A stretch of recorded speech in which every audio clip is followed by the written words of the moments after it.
അധ്യക്ഷതയിലെ ബഹുമാന്യ സുഹൃത്തുക്കൾ, ഞാനൊരു വലിയ പ്രഭാഷണം നടത്താൻ വേണ്ടിയല്ല ഇവിടെ വന്നു നിൽക്കുന്നത്. മറിച്ച് ഇന്ത്യൻ സാഹചര്യത്തിൽ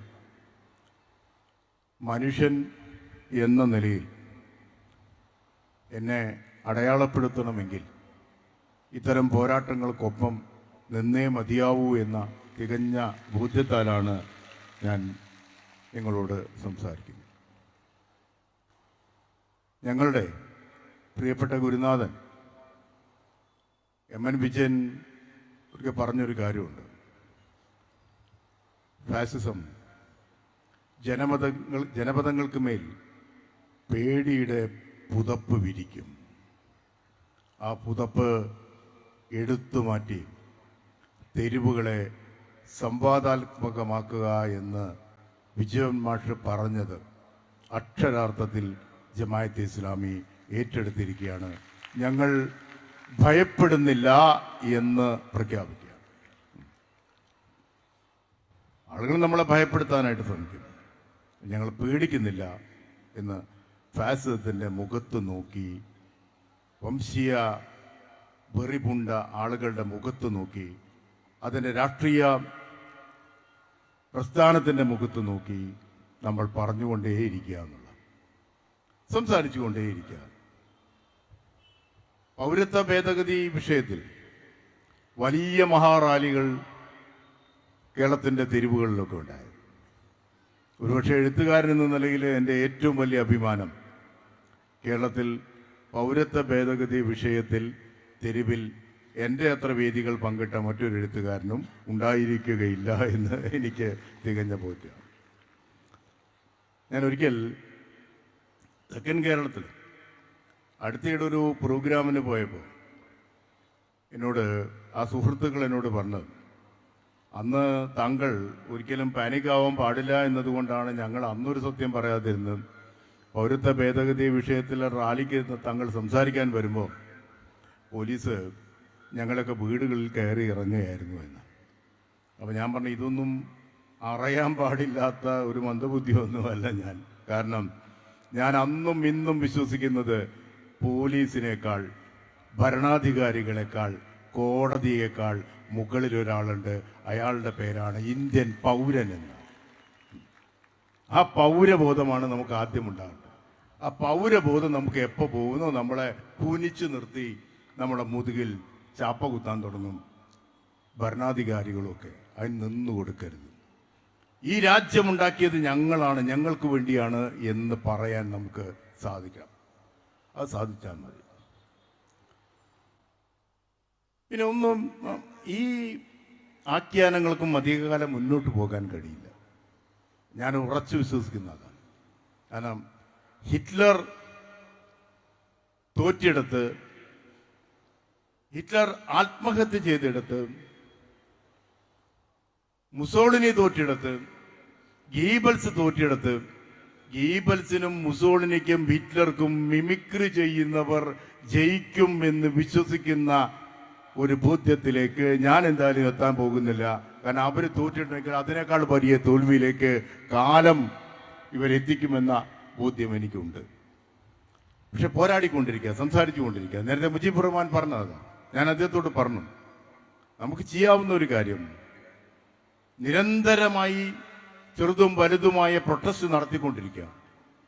അതിൽ ചെയ്യേണ്ട ഒരു കാര്യം ഹിന്ദു വിഭാഗത്തിൽപ്പെട്ട ആളുകളെ കൂടി ചേർത്ത് പിടിക്കുക എന്നുള്ളതാണ് ചെയ്യാവുന്ന ഏറ്റവും പ്രധാനമായ കാര്യം. കാരണം ഇപ്പോഴും ഈ ന്യൂനപക്ഷങ്ങളുടെ വേദനകൾക്കൊപ്പം നിൽക്കുന്ന എത്രയോ ആളുകൾ ഹിന്ദു വിഭാഗത്തിൽ നിന്ന് ഇപ്പോഴുമുണ്ട്.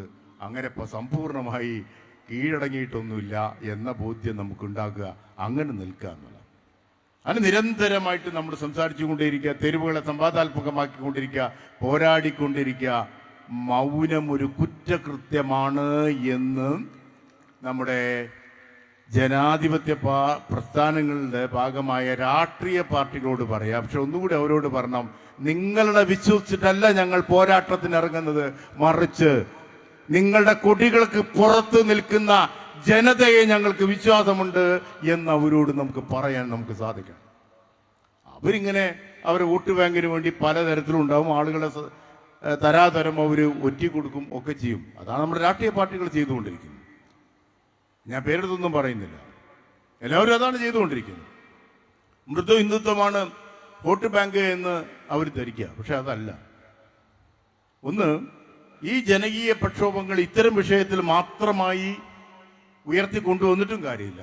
അതിനോട് സമാന്തരമായി ഒരുപാട് വിഷയങ്ങളുണ്ട്. ജനതയുടെ അതിജീവനുമായി ബന്ധപ്പെട്ട ഒരു പ്രശ്നമുണ്ട്. ഇപ്പൊ കർഷക സമരം നടക്കുന്നു.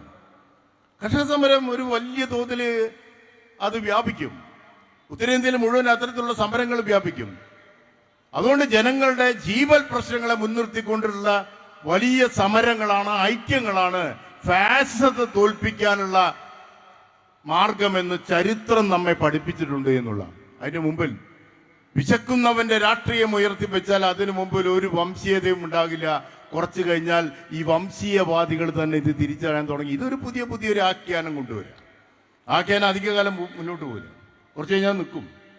അവസാനം മനുഷ്യർ അവരുടെ വിശപ്പിന്റെയും പാർശ്വവൽക്കരണത്തിന്റെയും രാഷ്ട്രീയത്തിലേക്ക് തന്നെ മടങ്ങിയെത്തുമെന്ന് വിശ്വസിക്കുന്ന ഒരാളാണ് ഞാൻ. അതുകൂടി നമ്മൾ സമാന്തരമായിട്ട് കൊണ്ടുപോകാം. ഈ തരത്തിൽ ബഹുമുഖ സ്വഭാവമുള്ള പ്രക്ഷോഭങ്ങൾ ഉയർത്തിക്കൊണ്ടുവരാം. എന്തായാലും ജമാഅത്തെ ഇസ്ലാമിയുടെ ഈ മഹാറാലിക്ക് മുമ്പിൽ ഒന്ന് പതറിപ്പോകുന്നുണ്ടാവും നമ്മുടെ മുഖ്യധാര രാഷ്ട്രീയ പ്രസ്ഥാനങ്ങൾ. അവർക്ക് ഇനി ഈ വിഷയം ഏറ്റെടുക്കാതിരിക്കാൻ അവർക്ക് നിർവാഹമില്ല എന്നൊരവസ്ഥയിലേക്ക് ഈ മൗനം വലിയ മരണത്തിലേക്കാണ് കൊണ്ടെത്തിക്കുക എന്ന്, അവരുടെ കൊടികളുടെ, അവരുടെ പതാകകളുടെ മരണത്തിലേക്കാണ് ഈ മൗനം അവരെ കൊണ്ടെത്തിക്കുക എന്ന തിരിച്ചറിവ് അവർക്കുണ്ടായാൽ കൊള്ളാം. ഇല്ലെങ്കിൽ നിങ്ങളുടെ കൊടി അടയാളങ്ങൾക്ക് ചവറ്റുകുട്ടയിൽ പോലും ഇടമുണ്ടാകുകയില്ല എന്ന ബോധ്യം രാഷ്ട്രീയ പ്രസ്ഥാനങ്ങൾക്ക് ഉണ്ടാവുന്നത് നല്ലതാണ്. അതുകൊണ്ട് അവരിതിലേക്ക്, ഇത്തരത്തിലുള്ള പ്രക്ഷോഭ സമരങ്ങളിലേക്ക് അവർ ഐക്യപ്പെടുകയാണ് വേണ്ടത്. കൂടുതലായിട്ട് ഒന്നും ഞാൻ പറയുന്നില്ല. ഞാൻ ഈ ഐക്യദാർഢ്യം പ്രഖ്യാപിക്കാൻ വേണ്ടി മാത്രമാണ് വന്നിട്ടുള്ളത്. ഒന്ന് ഉറപ്പിച്ചുള്ളൂ, ഞാൻ ഇവിടെ ജമാഅത്തെ ഇസ്ലാമിയുടെ സമ്മേളനത്തിൽ വന്നപ്പോഴാണ് കേട്ടോ കേരളത്തിൽ ഇത്രയധികം ആളുകൾ എന്നെ സ്നേഹിക്കുന്നുണ്ട് എന്ന് എനിക്ക് മനസ്സിലായത്. ഞാൻ പറഞ്ഞു ഒഴിപ്പിച്ചില്ല, ഞങ്ങൾ കൈയടിക്കണ്ട. ആ സ്നേഹം എന്താണെന്നും കൂടി പറയാം. ആ സ്നേഹം എന്താ വെച്ചാൽ, ഞാൻ ഈ പരിപാടിയിൽ പങ്കെടുക്കുന്നതിൻ്റെ പോസ്റ്റർ ഇട്ടപ്പോൾ ഒരുപാട് പേര് ഞാനുമായിട്ട് ബന്ധപ്പെടുക. നിങ്ങളെ കഥകൾ ഇഷ്ടപ്പെടുന്ന, നിങ്ങളെ നോവൽ ഇഷ്ടപ്പെടുന്ന ഒരു ആളുകളാണ് ഞങ്ങൾ. നിങ്ങൾ ഇങ്ങനെ ചീത്തയാവരുത്, നിങ്ങളൊരു നല്ല മനുഷ്യനായിട്ട് മാറണം. ആണ് ഇത്തരത്തിലുള്ള സമ്മേളനങ്ങൾ നിങ്ങൾ പങ്കെടുക്കരുത് എന്നാണ് ഞാൻ പറയുന്നത്. അപ്പോഴാണ് ഞാൻ മനസ്സിലാക്കിയത്. കാരണം എൻ്റെ ഒരു നോവലിൻ്റെ ഒരു കവർ ഇടുമ്പോൾ ഇവരാരും ഫേസ്ബുക്കിൽ വരില്ല, മനസ്സിലായോ? മറ്റെന്തെങ്കിലും ക്രിയേറ്റീവായിട്ടുള്ള കാര്യങ്ങൾ വരുന്നില്ല. ഞാൻ ഇപ്പോഴാണ് മനസ്സിലാക്കിയത് ഇത്രയധികം ആളുകളുണ്ടെന്ന്. ഞാൻ എന്തെല്ലാം കാര്യങ്ങൾ ഇടുന്നുണ്ട്, ഒന്നുമില്ല. പക്ഷേ ജമാഅത്തെ ഇസ്ലാമിയുടെ ഈ സമ്മേളനത്തിൽ പിന്നെ ആ പോസ്റ്റ് ഇട്ടോടു കൂടിയാണ് ഇത്രയധികം ആളുകൾ, ഞാൻ നന്നാവാൻ ആഗ്രഹിക്കുന്ന ഇത്രയേറെ മനുഷ്യരെ കണ്ടിട്ടുള്ളത്. അതുകൊണ്ട് പണ്ട് MP നാരായണ മേനോനോട് കോടതി വിചാരണ വേളയിൽ പറഞ്ഞൊരു കാര്യമുണ്ട്, നിങ്ങൾ പള്ളികളുടെ മിമ്പറുകളിലൊക്കെ കയറി നിന്ന് നിങ്ങൾ സമരാഹ്വാനം നടത്തിയിട്ടുണ്ടോ എന്ന് 1921 ചോദിച്ചപ്പോൾ അദ്ദേഹം പറഞ്ഞിട്ടുണ്ട്, നടത്തിയിട്ടുണ്ട്. നിങ്ങൾ മുസ്ലിങ്ങളുടെ വേഷം ധരിക്കേണ്ടായിട്ടുണ്ട്. ആ തൊപ്പിയൊക്കെ നിങ്ങൾ അണിഞ്ഞിട്ടുണ്ടോ? അണിയുണ്ടായിട്ടുണ്ട്. അതൊക്കെ ഒരു തെറ്റായിട്ട് എനിക്ക് തോന്നിയിട്ടില്ല എന്ന് അദ്ദേഹം തന്നെ അന്ന് പറഞ്ഞതിൻ്റെ തുടർച്ചയായിട്ട് പറയാൻ. ഇതൊക്കെ ഇങ്ങനെ ഈ ഇത്തരത്തിലുള്ള സമ്മേളനത്തിൽ പങ്കെടുക്കുന്നത് ചീത്തയാണെങ്കിൽ ഞാൻ ഇനിയുള്ള കാലം ചീത്തയായി ജീവിക്കാനാണ് ആഗ്രഹിക്കുന്നത്. അത്ര നല്ല നന്മ എൻ്റെ മേലെ ആരും ഉപദേശിക്കേണ്ട, എന്നെ അങ്ങ് വിട്ടോളി, ഞാൻ ഒറ്റയ്ക്ക് ഇങ്ങനെ പൊക്കോളാം. അങ്ങനെ നന്നാക്കാൻ വേണ്ട എന്ന് തന്നെയാണ്. കാരണം കൊക്കിൽ ജീവനുള്ളിടത്തോളം കാലം വേദനിക്കുന്ന മനുഷ്യർക്ക് വേണ്ടി, അരികുവൽക്കരിക്കപ്പെട്ട മനുഷ്യർക്ക് വേണ്ടി, വേട്ടയാടപ്പെടുന്ന മനുഷ്യർക്ക് വേണ്ടി, ന്യൂനപക്ഷങ്ങൾക്ക് വേണ്ടി, ദളിതുകൾക്ക് വേണ്ടി സംസാരിച്ചു കൊണ്ടേയിരിക്കും. എൻ്റെ സമ്പൂർണമായ പിന്തുണ ഈ പോരാട്ടങ്ങളിൽ, അടുത്ത ദിനങ്ങളിൽ ഈ പോരാട്ടങ്ങളിൽ ഞാൻ ഉണ്ടാകും, കൂടെ തന്നെ ഉണ്ടാകുമെന്ന് മാത്രം പറഞ്ഞുകൊണ്ട് എൻ്റെ വാക്കുകൾ നിർത്തുന്നു. നന്ദി, നമസ്കാരം.